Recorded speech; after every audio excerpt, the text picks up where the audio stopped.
Fly tying purists, cover your eyes. This is the Bugskin Gilly, a Larva Lace original panfish fly tied with no regrets. Panfish hold a special place near the top of my list of favorite species to chase with a fly rod, especially in the spring. I'm using an unpainted ball head jig for this fly, but you could easily use a jig style hook and slotted bead combo, or brass barbell eyes on a jig style hook instead. I always mash the barb, every time. Bugskin is a flexible leathery synthetic, primarily used to create realistic wing cases or scudbacks.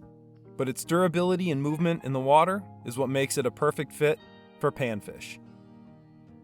Cut a strip about the same width as your hook gape to any desirable length.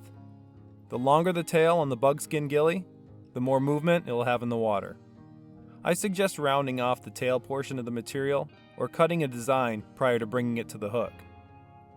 When you're ready, measure the material next to the hook shank to determine where the hook will penetrate the bugskin. Instead of jabbing your hook through the bugskin, use your bodkin to poke a hole through the center part of the skin by applying constant pressure. Then you can insert your hook point into the underside of the bugskin so that the shiny, textured side rides up on the hook, and then transfer your hook into the jaws of your favorite tying vise.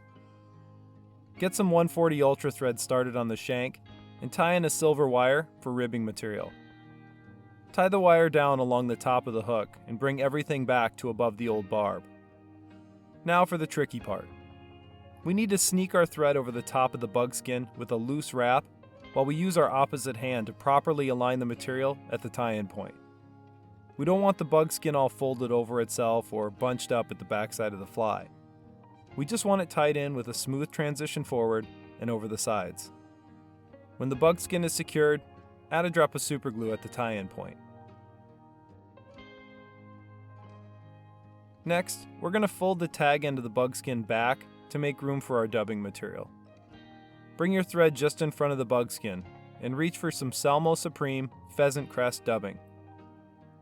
Pull a healthy portion from the pack and dub about a 2-inch noodle onto your ultra thread.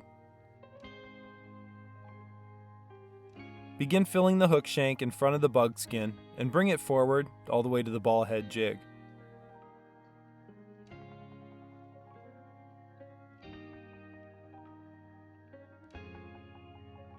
Then pull your tag of bugskin forward, and while holding it tight, capture it with a few thread wraps. Add a few more tight wraps to keep it in place before coming in with sharp tipped scissors to trim the excess away.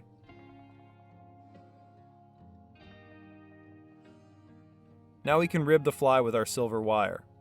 Pay close attention to the bugskin so that the wire doesn't fold it up or pull it away from the top of the fly.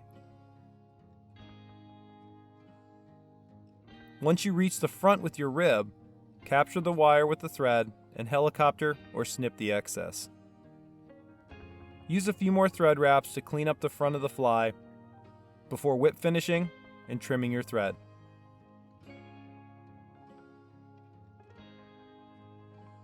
Invert the fly and use a dubbing brush to tease out the underside before adding some head cement to seal the deal.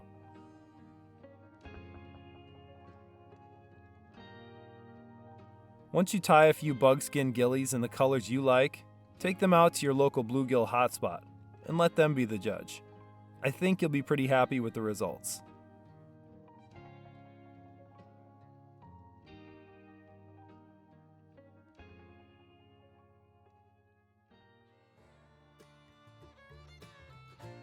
Head over to your local fly shop and make sure they know where they can find these awesome bugskin gilly materials. Have them call or email Lori with their order, or they can just go to hagensfish.com to get the process started. If you're looking for a good group of people to tie flies with, check out Fly Tying University on Facebook. It's a growing community of passionate anglers and fly tyers. Larva Lace is a proud partner of the Fish Stories Archive, preserving fishing stories for the future at fishstories.org. Thanks for tying along with Larva Lace. Here's to tight lines and flies that just catch fish.